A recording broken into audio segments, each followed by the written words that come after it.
Howdy. I set up a HEC RAS 2D model using GIS data, survey data, and then a finished grade surface from C3d.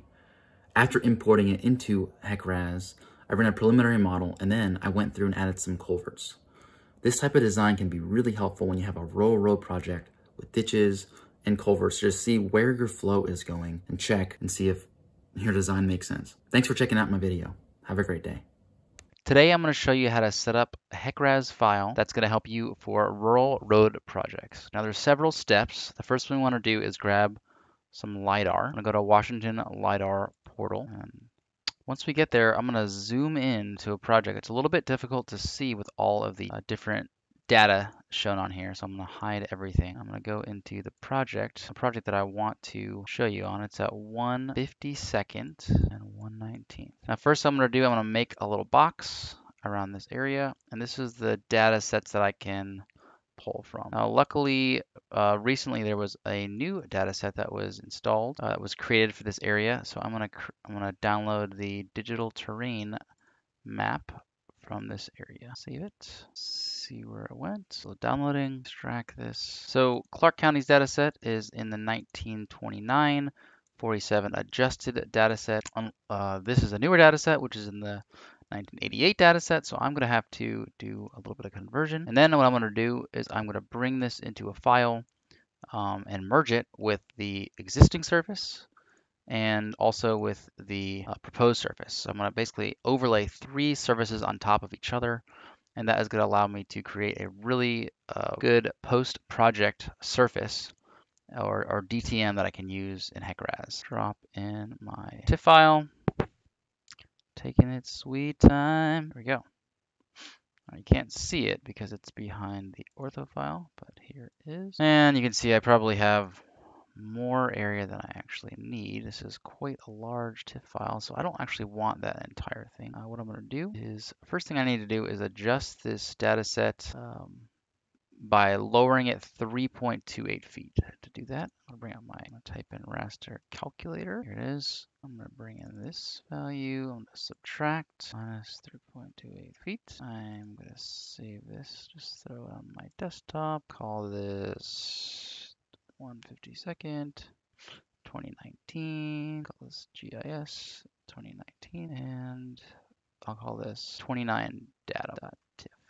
There we go. And I'm actually going to just pull in the extent, my view extent. To do that, I'm going to current display extent. So I'm going to sort of trim this raster, and I'm going to change the elevations all at the same time. Okay, here we go. Turn off this one.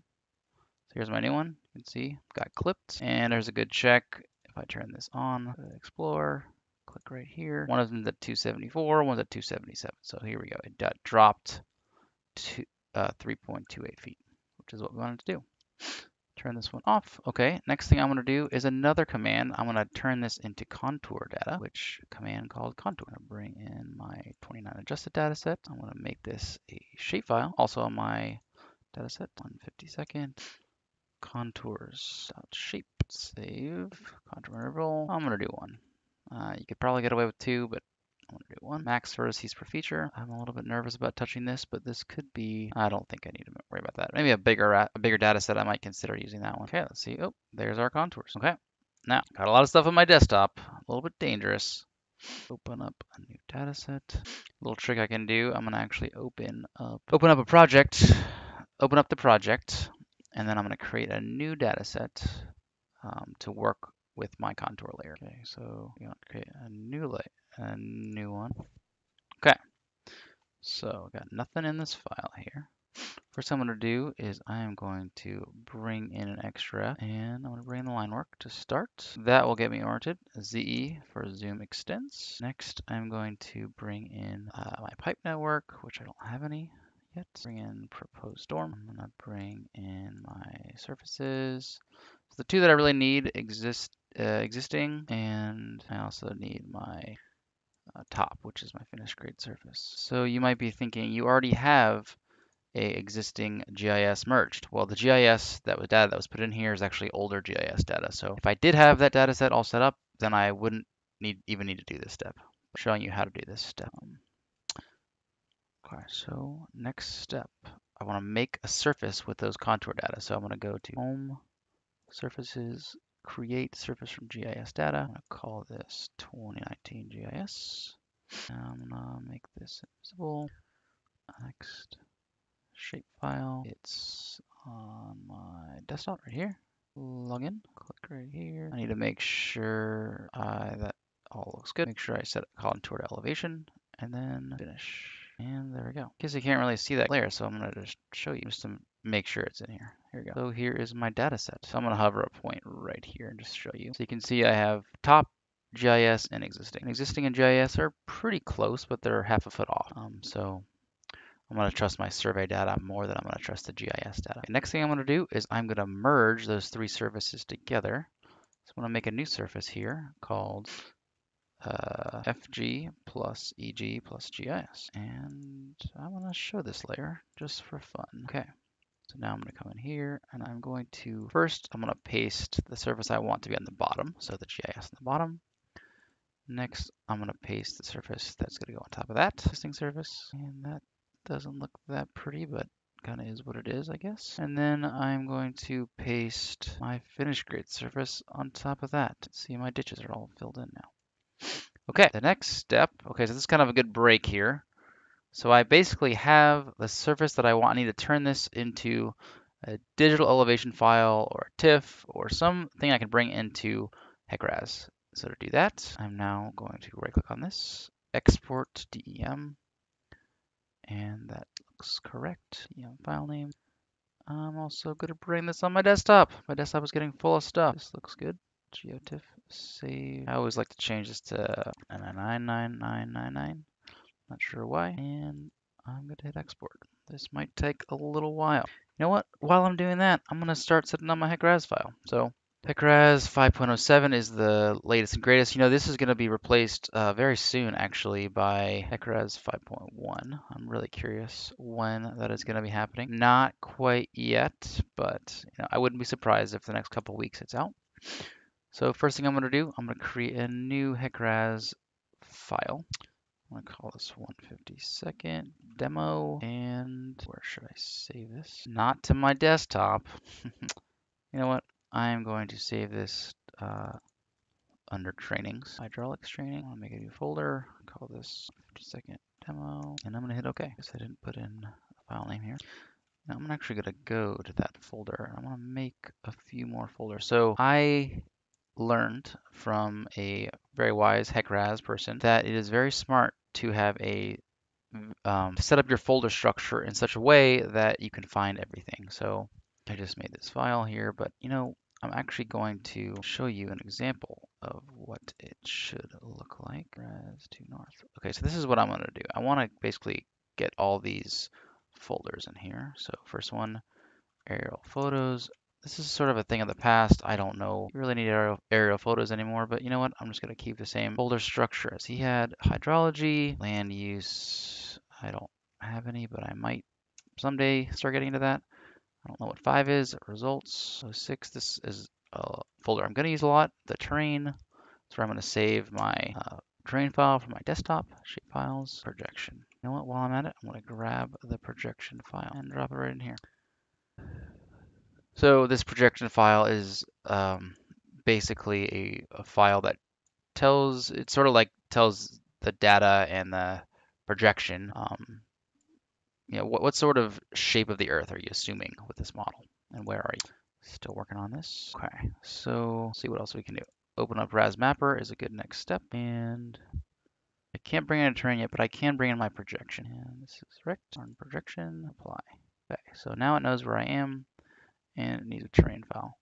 Now I'm going to cheat a little bit. I actually already created this projection file, or this terrain file, and I'm just going to copy it over because this is taking a little bit too long. Okay, so let's copy this over, TIR 60%. And I know right where to go because I have, there you go. This is the one I wanted. Okay, so now my folder has it. I'm going to bring in a new terrain. Actually, I said add existing. I want to add a new terrain. So if I already have an HDF file, I believe it's HDF.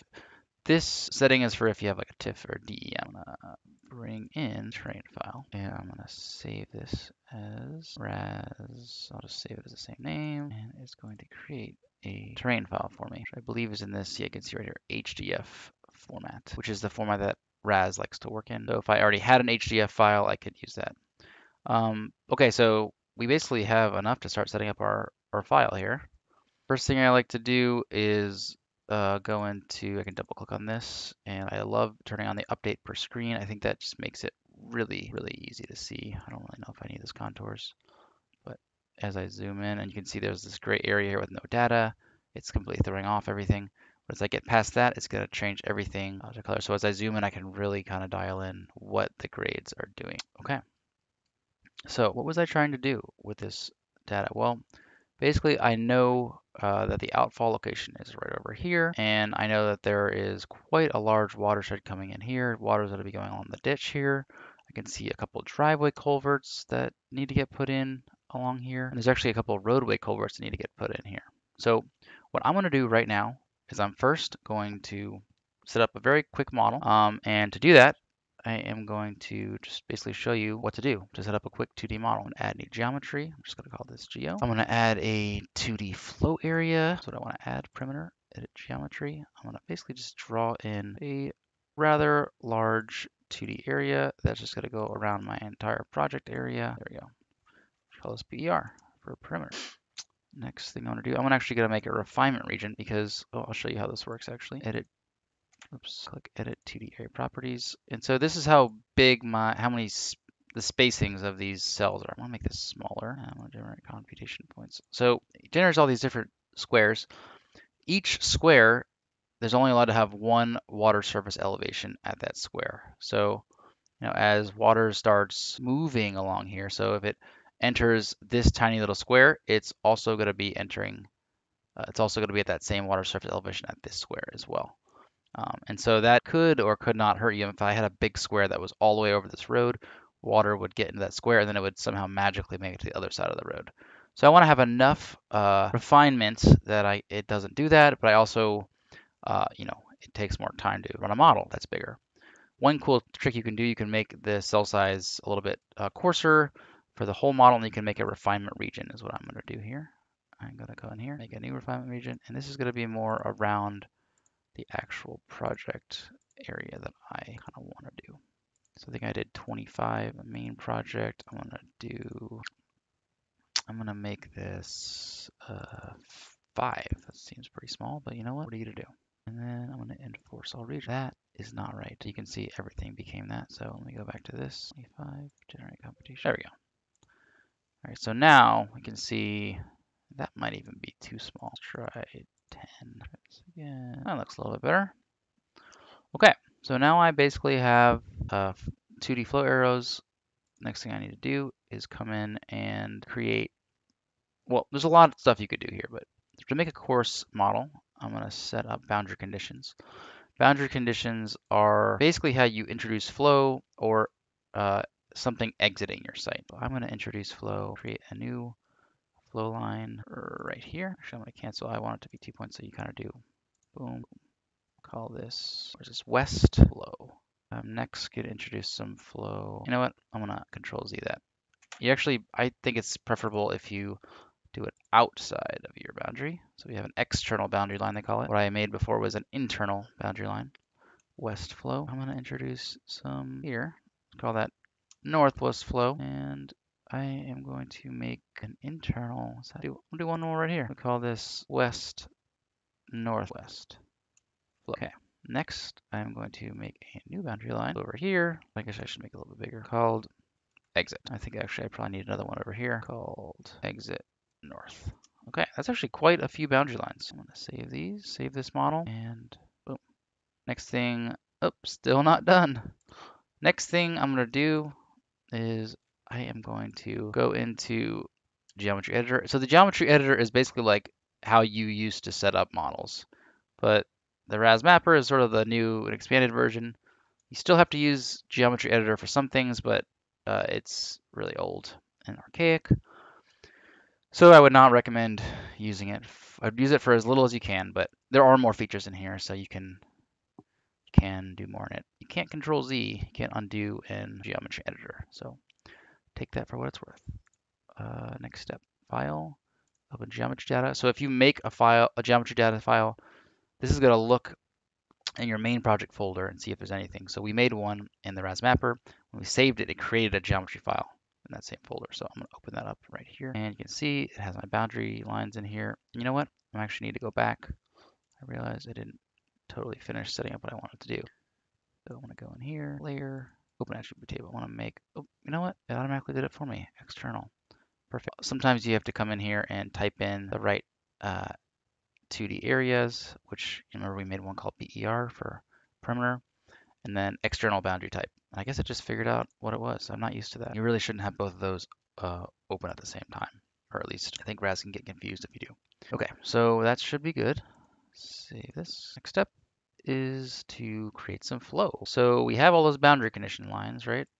So let's do the ones that are exiting first, because those ones are easiest. Boundary condition, so we call this normal depth, 0.05, 0.05. What I do, same for this one, normal depth, 0.05.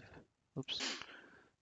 Okay, so basically that's just telling it to maintain a certain depth. So it's not going to just build up as a giant wall. It's gonna exit at that normal depth. Okay, next I'm just gonna add in, I think, what should I do? 20 CFS for each of these. Sounds kind of good to me. I'm gonna do flow hydrograph. Oh, before I do this, let me back up a little bit. Actually, you know what? This should work. I'm gonna go to time 5, call this 20, 0, 0, and then you can do this little interpolate missing values, and it'll just kind of figure out the ones you're missing. If you can do a little, you can graph it as well, and that will, there you go, plot data. It kind of shows you peak, then it goes down. And I think you also need to do this. Also gonna make this 0.05 for energy grade slope, and I'm gonna literally just copy that exact same thing for all these. What did I do? 20 CFS. Electrical values 0.05. Okay. 20 CFS 0 0. Okay. Here we go. I think that's all you need to do. Save this as 1/52 blow. Okay. Next, I need to set up my model. To do that, I have a flow simulation. Flow simulation is basically telling you which geometry file to use, which flow file to use. So I might have 20 different flow files and 5 different geometry files, and I'm going to have what's called a plan. The plan tells me which one to use. So I have been told previously to use 1, 2, and 4, so I'm going to do that. I'm just going to call this today, and today. I'm going to have this run for 0, 0, 0, and computation interval. I don't honestly know which one of these is the best, but more refinement is better, but takes longer to run. So you kind of just got to balance how long you have to run this model. It's not that big of a model, so I can make this thing go pretty refined. Okay, I think this should work. Let me save this plan. 1/52 plan. Okay, I'm going to compute, see if it works. Oops, I did not type in the right number here. 24 hours. Let's try this again. I did make more cells than I did with my practice run, so this might take a little bit longer than I was thinking, but you know what? It's all about refinement and, high quality. Let's check on our other process, see how it's doing. It's getting closer. I mean, it's pushing 3/4 of the way there, and this one's taking longer than I thought. So I run this model pretty often, so I'm actually probably gonna go back to my cells and I'm gonna make less cells. Maybe I'll make my refinement region 15 or 20, and I'll make my main model 30, something like that, 30 by 30 cells.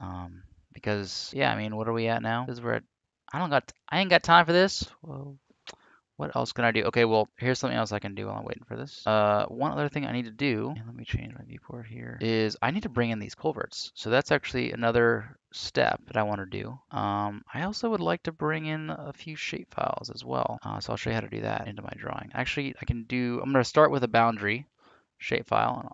And to do that, I am going to just click on my surface here. And I'm going to change the style to border only. And I don't see the edge of my surface. Must be right over top of this. Freeze a couple layers. You know what? Let me just freeze everything. I want to freeze my XREF layer. This must be it. Here we go. Border only. So I'm going to go up here, extract objects, and border.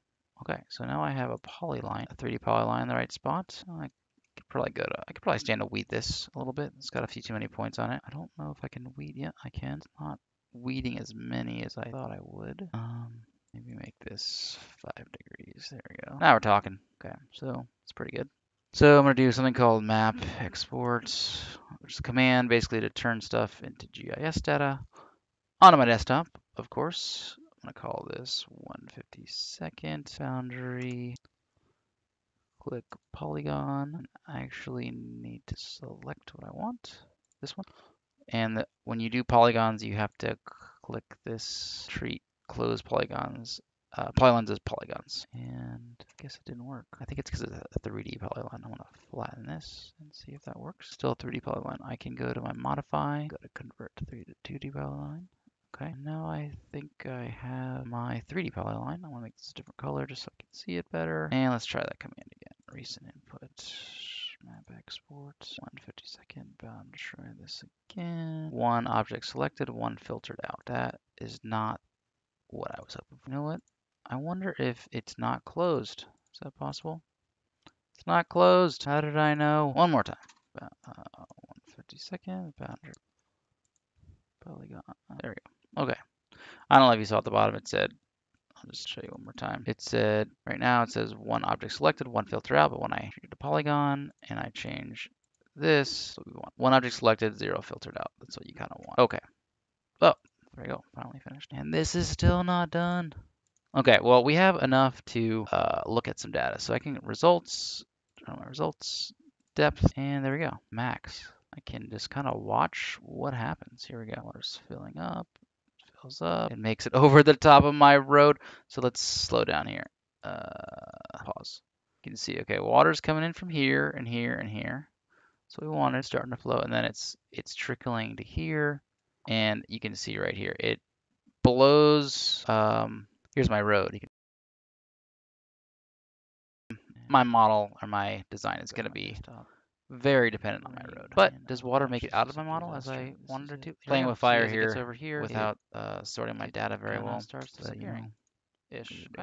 Playing with fire here without sorting my data very well, but you know. All right, so I just brought in that shapefile, and you can kind of see it's sort of useful to turn it off if I want. I can change how it looks if I want. Struggling here to change how it looks, but change the line type if I want. You can do a lot of cool stuff, and this can be kind of a visual cue for you. If you want to look at it different ways, but I kind of find this helpful. Another kind of cool thing is if you're like, oh, well, how do I find that thing again? I'm lost. I can zoom to this layer. So, there's a couple cool things about it, especially if you have a large raster, really large raster, and you're trying to find where your road is. Oh, I didn't even show you this piece. You can also turn on web imagery. I like to do this a lot. Makes it easier to see. And you can turn it off or turn it on. You can click on here. I believe you can. I guess you can change the transparency so you can kind of see both, I guess, but I don't really need that right now. Okay. So I think this is looking pretty good. Okay, so I'm gonna save this. I'm gonna run this one more time, just to see how long it takes because I don't want to be running this forever. I have to run it a few times. And I'm gonna make this computation. Why don't I do this 30? You know what? 1 minute. What the heck? Hopefully this is faster this time. Boundary line northwest flow. Okay, I messed up my grid a little bit too much. It turns out. Fix another one. I'm gonna go put this one back to where it was before. Don't mess with it when it works. You're gonna break the model. There we go. And it's going a lot faster this time, which is really good. All right. I guess my model's not going to be quite as good, but I think it'll still be fine. Let's make sure it still kind of looks okay. Here it goes. Loads our road. Tries to leave the site. You know what actually I really want to do? I want water to be coming from either side of this road here. I think that would actually be really good. I'm not 100% sure the best way to do that. So first, I'm going to start with making my grid spacing. And then I'm going to make boundary condition. I'm going to make this right here. I'm going to make this one right here. Okay. See if that does anything different. And do I need a closed res mapper every time I do this? I don't know. Sometimes I have to open it and reopen it, and my results for some reason don't show up when you don't do that, but I don't know. Play around with it. See what you find. Oh my gosh, that DEM finally finished.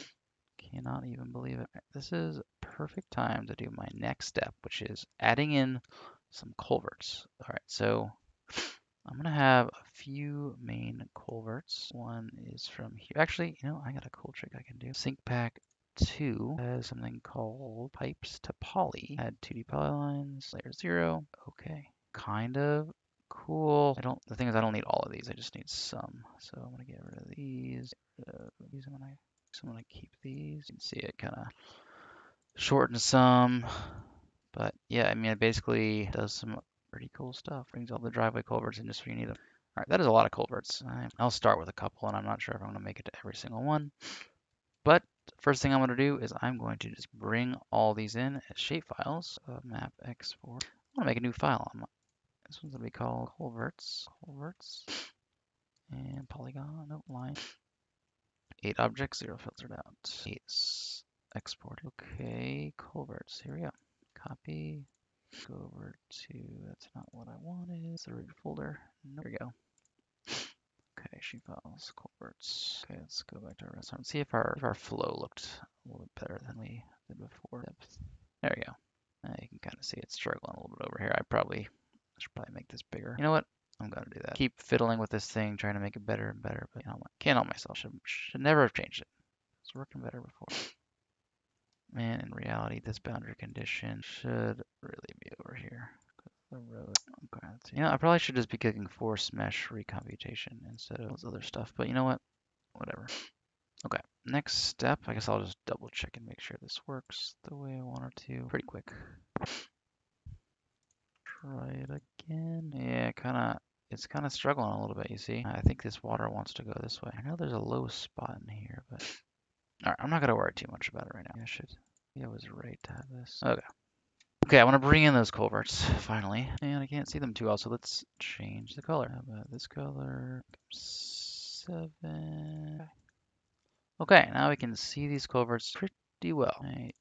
There are some pretty cool ways you can import these, and maybe I'll show you a couple different ways to do this. I guess what I'll do here is this one's called 1. Okay, I'll just start with 1.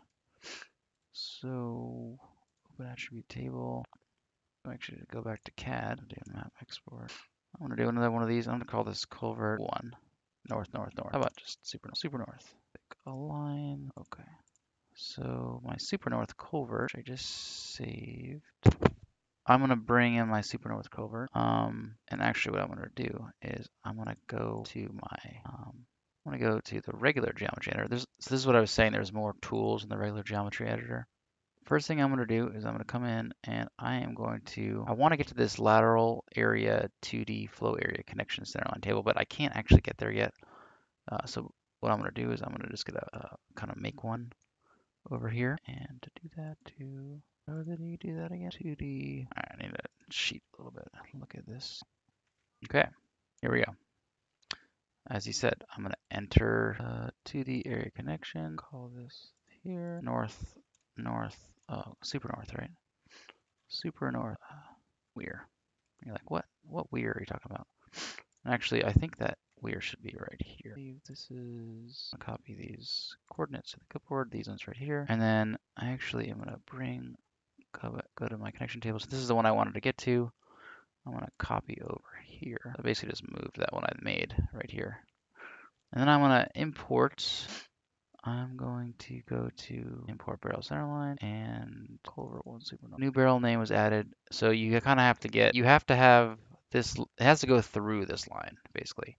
Who knows why they set it up this way, but this is the way it's set up. Now I'm going to go to my 2D flow area connections. Oh, that's not what I wanted.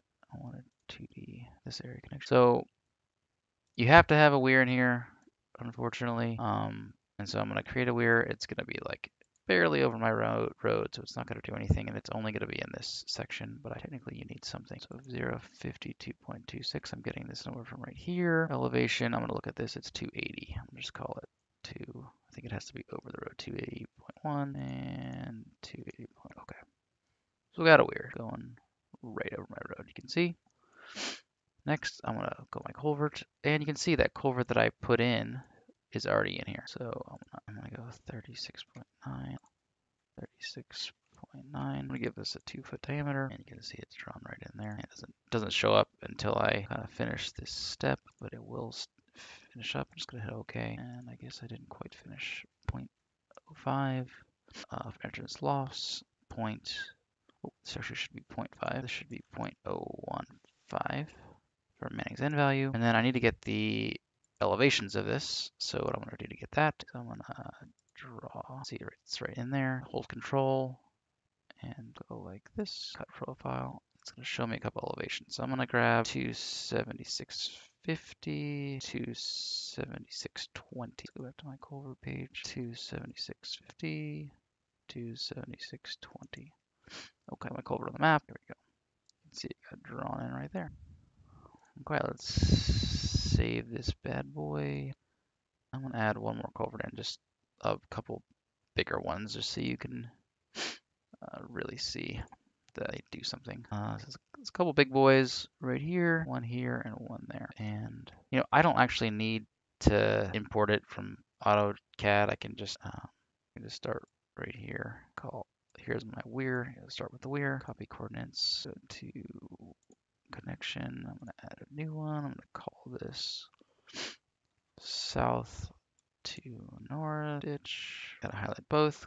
Copy. There you go. Now I have that in the way. Cut profile. So I'm kind of got it already. And I think I might need to cut a longer profile. You know, I'll just put where I want my ditch to go. From here to there in the bottom. Pretty big ditch. Got my copy coordinates to clipboard. Let's go to my 2D area connection. I gotta put in a weir, but first I want to put in a culvert. And I guess I'll just call this barrel 1. Culvert length is, get that from right there, 118.39.55. And I have the depth already. Starts at 2. It has to be higher than the bottom, so just keep that in mind. It has to be higher than the Lidar elevation. So you want to be slightly higher. 277.50, 272.50, 277.50, 272.50. Okay. I'll make this one 3 feet, 2 feet. I gotta put a weir in. 0, elevation 270, oops, 39.5, and get that from right there, 37.2. Okay. So got another one in there. And I want to make one more right from here to here. Make sure that makes sense. A little bit farther. I think that blue line might be my bottom of my culverts. Okay, that looks pretty good. So start with my weir. Copy coordinates to clipboard. And call this west to east main culvert. Make sure that makes some sense. Okay. Copy coordinates, go back to here. So I'll add in my weir to start this time. 0, elevation 279.50, 31.4, 280, I guess. And culvert length is 157.98. Loss 0.5, 15. Okay, upstream elevation. What do we get for that? 270, 250, 270, 250. And I'll make this one a little bigger for you. Okay. Bada bing, bada boom. There it is. Okay. Now this is where you pray, cross your fingers that it worked. All right. Run this back. Oh, great. Okay. I remember this is a sort of an error that it gives you. Okay. So when you bring it in as a shapefile, it doesn't give you this error, but when you draw it in like I did, it gives you this little error that you can fix pretty easily, but still slightly annoying. You just gotta set this. Well, this worked last time, so hopefully it works. There we go. Haven't got any fatal errors yet. That's a good sign. This is telling me that I created those weirs and, you know, they're not working right, but, you know, what do you expect? I basically am making a fake weir, so I wish there was a way you could do it without doing that. And maybe there is, I just haven't quite figured it out. All right, well, let's see. The model does seem to work, though. Zooming in the RAS mapper works so much better than it does in the geometry editor. Okay, let's see how we do. Look at this is coming into my culvert. Look at that. That's amazing. And you can see, wow, this is really, I think there needs to be a culvert right there. Anyways, you can kind of see water's coming in right there. You know what if I just move these boundary conditions? Well, doesn't really matter. Get the idea. So this culvert's not in yet, but I guess you don't really need it. Well, you know what? We're going to propose a driveway here, and we haven't done that yet, so that's why it looks fine. I think same with this one. Bruce hasn't put in the driveways yet, so my surface makes it look like there is no culvert needed. The ditch is continuous, but you can see water kind of moves along there. and I don't see water coming out the other side. I will say that these culvert lines aren't the same. I just kind of drew them in, so you might look like, oh, it's not coming out here, but I bet it is actually coming out down here. Actually, you know what? I have these cool little arrows. Let's see if it does anything for me. It does not appear that there's any mixing going on, but you can definitely see it's going in kind of stagnant water right here, and it's actually moving through here. And this whole area is flooding like crazy, which I think that just tells me this is like a wetland area. I think we need a culvert right here. You can see that, and that is blocking this whole thing. It does eventually make it over right here, but it backs up like a dam. Yeah, this actually works pretty well. I mean, no water's coming in here, and no water's coming in here, but that would be kind of interesting to see what happened as I move water. And I don't have a culvert here right now either, but I'm going to bring this culvert in and show you just how cool it is. Oh, you know, I'll show you a way I can do it. Make the polyline in RAS Mapper. So I can new layer, polyline, call this East Culverts, and I'm going to edit, and I'm going to stop it, and then I'm going to say export layer West Culvert. Okay. So now I will go into my geometry editor, hold Shift, pan, see pretty well. I'm going to make a line right here for my weir, copy coordinates to clipboard, culvert. There you go. You know what?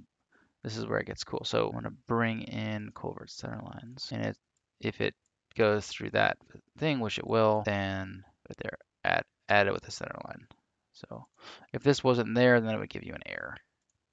Okay, so now let me go to my west culvert. I am going to add my weir in 0, elevation 274, 10, maybe 20, and that is, I can kind of hover here, 276, we'll call it, 3217, 276. Okay, there's my little weir. Okay, culvert should already be in here. There it is, 2.9. Okay, so I gotta come in here now, and there we go. It's kind of interesting. Higher on this side than the other side. I'm just call 270, 270, 81, 271. Call this 2 feet, 270, 271. A little backwards culvert, but should do something. You can kind of see a little picture here. Okay, save geometry file, run. Start part of the connection. Same issue as I had before. Not sure why it does that, but slightly annoying. Okay, pretty much done. See what happens. There you go. Water makes it to the other side. It's amazing. And it still overflows. So, I mean, I got a lot of water running through here, so what do you expect? 60 CFS. I don't think this is really designed for that much water. But, you know, we're trying to test for flooding conditions, so this is what would happen. Okay, well, this has been a long video. I hope this has been helpful. I need to spend a long time and clean up my desktop because I got so much crap on it. All right, I will talk to you later. Have a good one. Hey, thanks for checking out my video. Please check out any other videos I have and let me know what you think about all my content in the comments below. Have a great day.